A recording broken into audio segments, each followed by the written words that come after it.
నమస్కారం ETV news కు స్వాగతం. ముందుగా ముఖ్యాంశాలు. బిహార్లో ఎన్డీఏ మహాకూటమి మధ్య హోరాహోరీ. స్పష్టం చేసిన ఎగ్జిట్ పోల్ అంచనాలు. ఈ నెల 8న ఫలితాలు. నిరర్ధక పసిడిని చెలామణిలోకి తెచ్చేందుకు కేంద్రం ప్రయత్నాలు. 3 కొత్త పథకాలు ప్రారంభించిన ప్రధాని.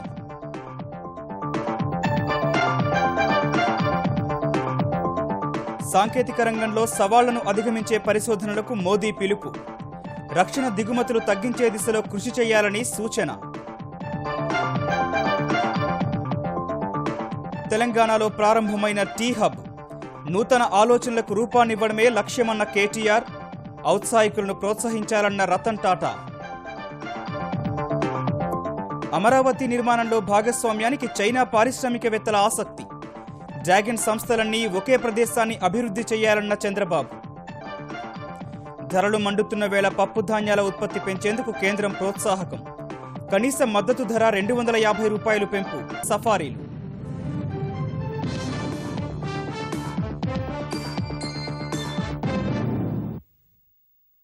యావత్ దేశ ప్రజలు ఆసక్తిగా గమనిస్తున్న బీహార్ ఎన్నికల్లో ఎన్డీఏ మహాకూటములు పోటాపోటీగా తలపడినట్లు ఎగ్జిట్ పోల్ సర్వేలు స్పష్టం చేస్తున్నాయి. Today's Chanakya, India Today Cicero, Hindustan Times ముందస్తు అంచనాల ప్రకారం ఎన్డీఏ కూటమి విజయం దాదాపు ఖరారవుగా Times Now C Voter, India TV C Voter, News X, News Nation, ABP Nielsen సర్వేల ప్రకారం మహాకూటమి గెలుస్తుందని వెల్లడైంది.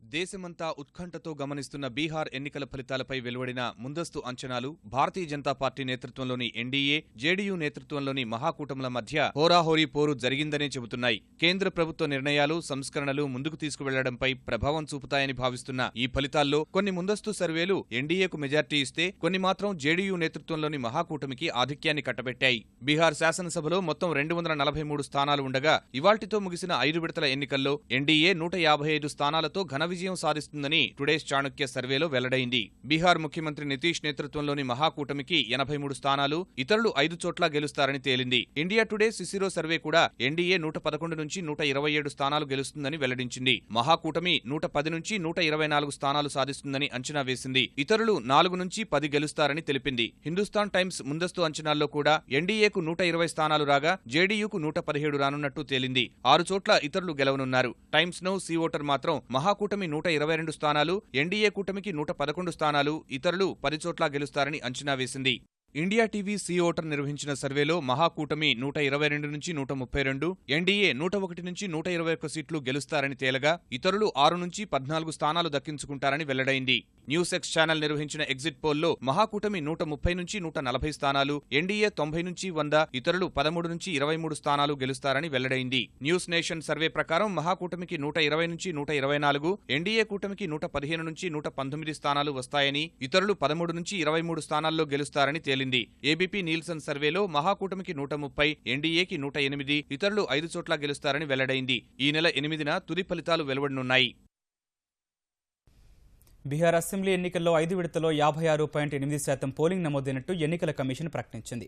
చివరి విడత పోలింగ్ జరిగిన 9 జిల్లాల పరిధిలోని 57 నియోజకవర్గాల్లో 59.46% ఓటింగ్ నమోదైంది. చివరి విడత ఎన్నికల్లో మొత్తం 827 మంది అభ్యర్థుల భవితవ్యాన్ని ఓటర్లు ఈవీఎంలలో నిక్షిప్తం చేశారు. ఇవాళ్టితో మొత్తం 243 నియోజకవర్గాలకు పోలింగ్ ముగియగా 56.8% ఓట్లు పోలైనట్లు ఎన్నికల సంఘం ప్రకటించింది. ఈ నెల 8న బీహార్ ఎన్నికల ఫలితాలు వెలువడనున్నాయి. బీహార్ శాసనసభలో సాధారణ మెజార్టీ సాధించాలంటే 122 స్థానాలు నెగ్గాల్సి ఉండగా 2 ప్రధాన కూటములు ఎన్డీఏ, మహాకూటమి ఎవరికి వారు ధీమా వ్యక్తం చేస్తున్నాయి. దేశ ప్రజల వద్ద నిరర్ధకంగా పడి ఉన్న సుమారు 52 లక్షల కోట్ల రూపాయల విలువైన బంగారాన్ని బ్యాంకింగ్ వ్యవస్థలోకి తీసుకొచ్చే దిశగా కేంద్రం 3 కీలక పథకాలను ప్రారంభించింది. ఇళ్లలో నిరుపయోగంగా ఉన్న బంగారాన్ని బ్యాంకులో డిపాజిట్ చేస్తే వడ్డీ ఇవ్వడం, పసిడి దిగుమతులను తగ్గించే లక్ష్యంతో బంగారు బాండ్లు, తొలిసారి నాణేలను విక్రయించే పథకాలను ప్రధాని మోదీ ప్రారంభించారు. ఈ పథకాలను పసిడి పంటతో అభివర్ణించిన ఆయన సద్వినియోగం చేసుకోవడం ద్వారా దేశాన్ని స్వర్ణయుగం దిశగా నడిపించడంలో భాగస్వాములు కావాలని ప్రజలకు పిలుపునిచ్చారు.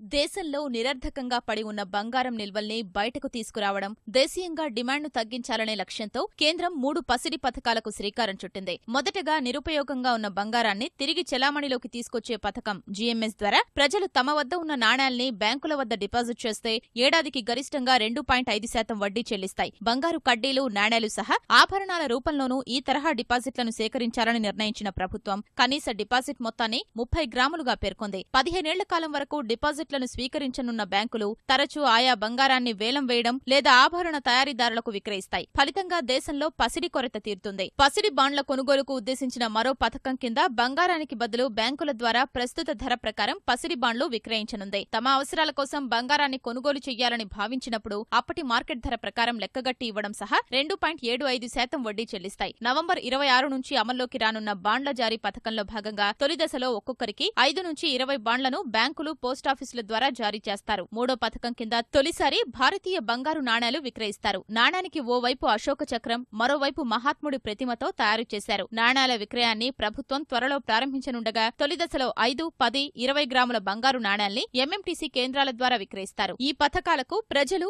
పాన్ లేదా ఇతర గుర్తింపు కార్డులు ఇవ్వాల్సి ఉంటుంది. భారతీయ బంగారు నాణేలు అందుబాటులోకొస్తే ఇక విదేశీ నాణేలపై ఆధారపడాల్సిన అవసరం ఉండబోదని ఢిల్లీలో 3 పథకాల్ని ప్రారంభించిన ప్రధాని మోదీ స్పష్టం చేశారు. ఈ ఏడాది భారత్ 562 టన్నుల బంగారం కొనుగోళ్లతో ప్రపంచంలోనే అత్యధిక కొనుగోళ్లు చేసే చైనాను అధిగమించినట్లు వివరించారు. 20,000 టన్నుల పసిడి నిల్వలున్న భారత్ ఇంకా పేద దేశమనే భావనను కలిగి ఉండడం సరికాదన్న మోదీ ఈ పథకాల్ని సద్వినియోగం చేసుకోవడం ద్వారా ఆ అపప్రదను తొలగించుకోవచ్చని సూచించారు. और हम ऐसे गरीब देश हैं जिसके पास 20,000 टन सोना यूं ही पड़ा है और शायद हमारी गरीबी का कारण भी यही है कि 20,000 टन सोना पड़ा हुआ है और इसलिए भारत को गरीब रहने का कोई कारण नहीं है. कोई लॉजिक ये नहीं समझा पा रहा है कि हमें गरीब क्यों रहना चाहिए. अगर हम थोड़ी कोशिश करें, सही दिशा में कोशिश करें, हम पर जो ये टैग लगा है उस टैग से मुक्ति पा सकते हैं. और उस रास्ते का एक महत्वपूर्ण अहम कदम आज है गोल्ड संबंधित भिन्न योजनाएं. ఈ 3 పథకాల ద్వారా బంగారం దిగుమతులు భారీగా తగ్గుతాయన్న ఆర్థిక మంత్రి అరుణ్ జైట్లీ పెద్ద మొత్తంలో విదేశీ మారకద్రవ్యం ఆదా అవుతుందని పేర్కొన్నారు. వినియోగదారులు ముడి బంగారానికి బదులు బంగారం బాండ్లు తీసుకుంటే మంచిదన్న ఆయన పొదుపు, భద్రతా పరంగానూ ఇది లాభదాయకమని చెప్పారు. రక్షణ రంగ పరికరాలను భారత్ పెద్ద ఎత్తున దిగుమతి చేసుకుంటున్న వేళ వాటిని దేశీయంగా తయారు చేయాల్సిన ఆవశ్యకత ఎంతైనా ఉందని ప్రధాని నరేంద్ర మోదీ అన్నారు. దేశంలో మేధో సంపత్తికి ఎలాంటి లోటు లేదన్న ఆయన ప్రజల దైనందిన జీవితంలో ఎదురయ్యే సమస్యల పరిష్కారానికి కూడా మేధో సంపత్తి ఉపయోగపడాలని ఆకాంక్షించారు. ఇంజనీరింగ్, సాంకేతిక రంగంలో సవాళ్లను అధిగమించేలా పరిశోధనల మార్గసూచి అభివృద్ధి చేసేందుకు ఇంప్రింట్ ఇండియా అనే కార్యక్రమాన్ని రాష్ట్రపతి భవన్లో రాష్ట్రపతి ప్రణబ్ ప్రారంభించగా వర్ణన పత్రికను మోదీ ఆవిష్కరించారు. ఈ సందర్భంగా ప్రణబ్ను ప్రశంసలతో ముంచెత్తిన మోదీ విజ్ఞాన మహాసముద్రమని, నడిచే విశ్వవిద్యాలయమని కొనియాడారు. నూతన ఆవిష్కరణల కోసం దేశంలో సరైన వాతావరణం, తగిన యంత్రాంగాన్ని అభివృద్ధి చేయాలన్న మోదీ రక్షణ అవసరాలను దేశీయ పరిజ్ఞానంతో తీర్చేలా సాంకేతిక సంస్థలు కృషి చేయాలని సూచించారు. సైన్స్ విశ్వవ్యాప్తమైనప్పటికీ సాంకేతిక పరిజ్ఞానం మాత్రం స్థానికమై ఉండాలని నినదించారు. अगर मेरे देश की डिफेंस रिक्वायरमेंट के लिए इतना इंपोर्ट है, अगर मेरी इतनी इंस्टीट्यूशंस मिलकर के तय करें कि अब हिंदुस्तान के 10 साल के अंदर डिफेंस इक्विपमेंट इंपोर्ट करने में हम 50% कम कर देंगे. मैं समझता हूं भारत सरकार को जितना बजट बचेगा इसी एजुकेशन सिस्टम को बढ़ावा देने में कोई खर्च नहीं होगा. कितना बड़ा फायदा है. हम आत्मनिर्भर बनेंगे. దేశాభివృద్ధికి మౌలిక సదుపాయాల కల్పన కీలకమని ప్రధాని నరేంద్ర మోదీ అన్నారు. ఇది దృష్టిలో పెట్టుకుని మౌలిక సదుపాయాలకు సంబంధించి దేశంలో పెండింగ్ ప్రాజెక్టులను 4 లక్షల కోట్ల రూపాయలతో పూర్తి చేసేందుకు కృషి చేస్తున్నామని తెలిపారు. హర్యానా సోనీపత్ నుంచి పల్వాల్ వరకు నిర్మించే తూర్పు ప్రాంతీయ ఎక్స్ప్రెస్ రహదారికి శంకుస్థాపన చేసిన ప్రధాని భారత్మాల ప్రాజెక్టు ద్వారా దేశంలోని ప్రతి జిల్లాను జాతీయ రహదారులతో అనుసంధానిస్తామని చెప్పారు. రవాణా రంగంలో కీలక సంస్కరణల అమలుకు ప్రయత్నిస్తున్నట్టు చెప్పిన మోదీ 60 ఏళ్లలో ఎప్పుడూ చూడని విధంగా తమ ప్రభుత్వం జాతీయ రహదారుల అభివృద్ధిని వేగవంతం చేసిందన్నారు. 2022 నాటికి దేశంలో అన్ని గ్రామాలకు 24 గంటల విద్యుత్ అందిస్తామన్న హామీకి కట్టుబడి ఉన్నామని తెలిపారు.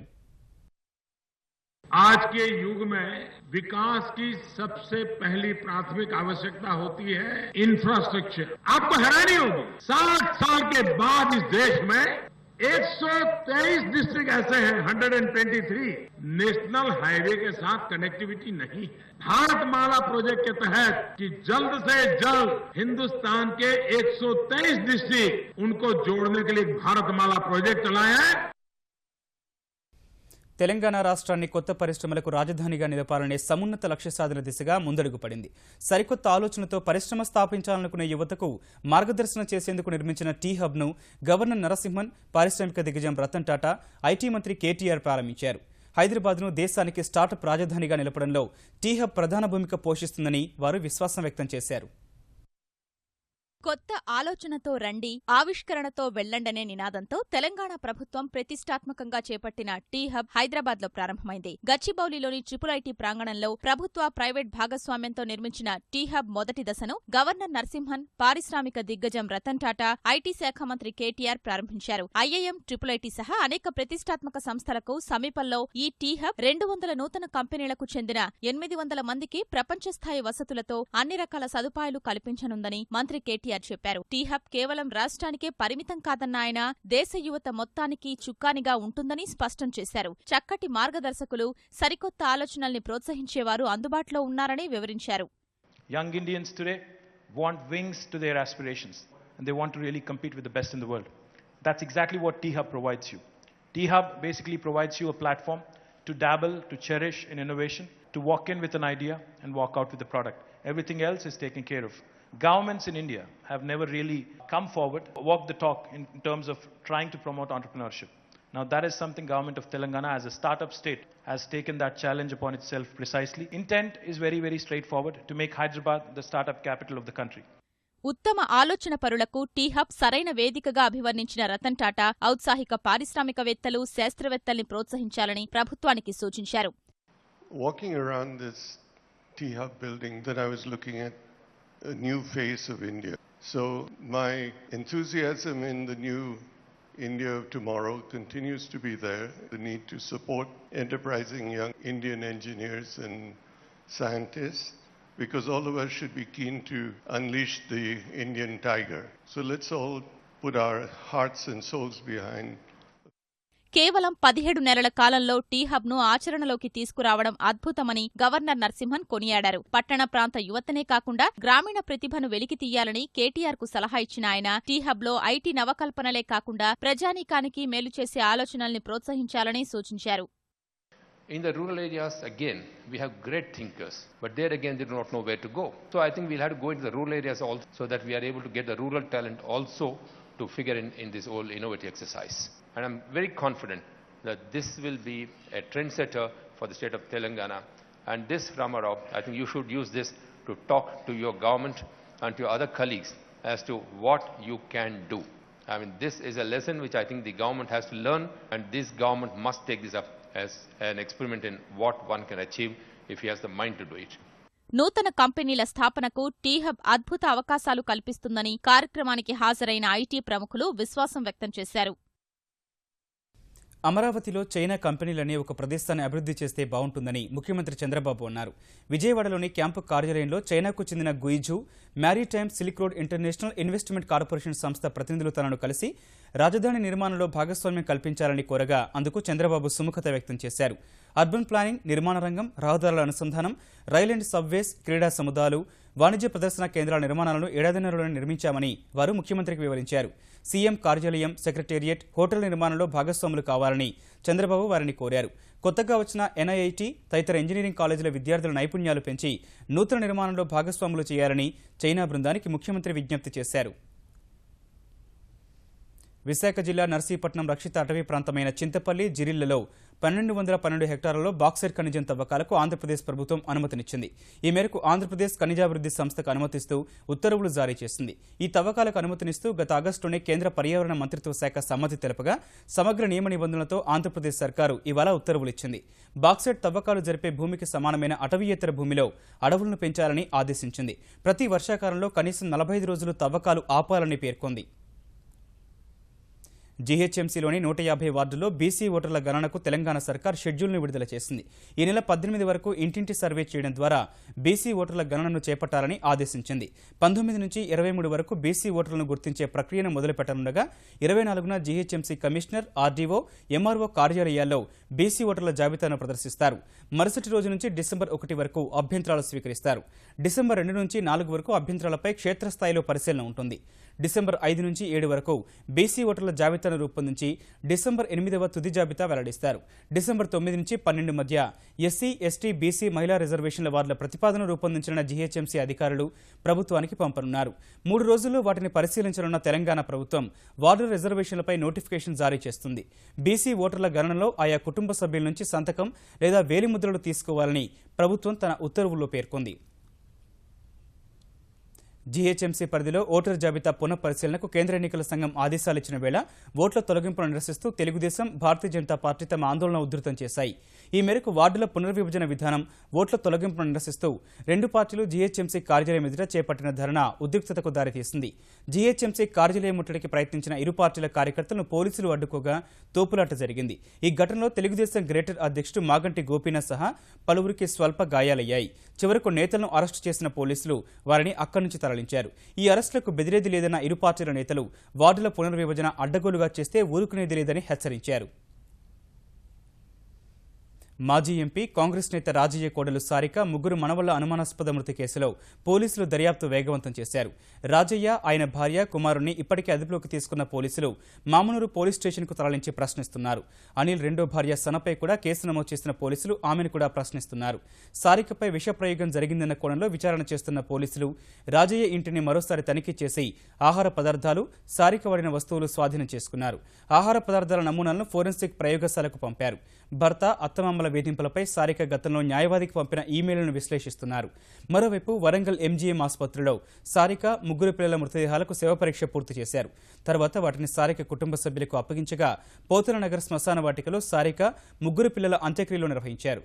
వారి మరణానికి కారకులపై కఠిన చర్యలు తీసుకోవాలని సారిక కుటుంబ సభ్యులు డిమాండ్ చేశారు. నిమ్స్ ఆసుపత్రి అక్రమాలపై అవినీతి నిరోధక శాఖ పంజా విసిరింది. 2003లో కాంగ్రెస్ ప్రభుత్వం ఉన్నప్పుడు వైద్య పరికరాల కొనుగోలులో దాదాపు 3 కోట్ల మేర అక్రమాలు జరిగాయని ఆరోపణలు అందుకున్న అవినీతి నిరోధక విభాగం అధికారులు ఈ ఉదయం నిమ్స్ పూర్వ సంచాలకుడు డాక్టర్ ధర్మరక్షక్, సీనియర్ వైద్యుడు ముకుందరెడ్డి, ఫైనాన్షియల్ కంట్రోలర్ శ్రీధర్ నివాసాల్లో ఏకకాలంలో సోదాలు చేశారు. ధర్మరక్షక్ నివాసంలో 9,45,000 నగదు స్వాధీనం చేసుకున్న అధికారులు హైదరాబాద్, రంగారెడ్డి జిల్లాలో అత్యంత విలువైన ఇళ్లు, స్థలాల వంటి స్థిరాస్తులు గుర్తించారు. చిత్తూరులో 13 ఎకరాల వ్యవసాయ భూమి ఉన్నట్టు తేల్చారు.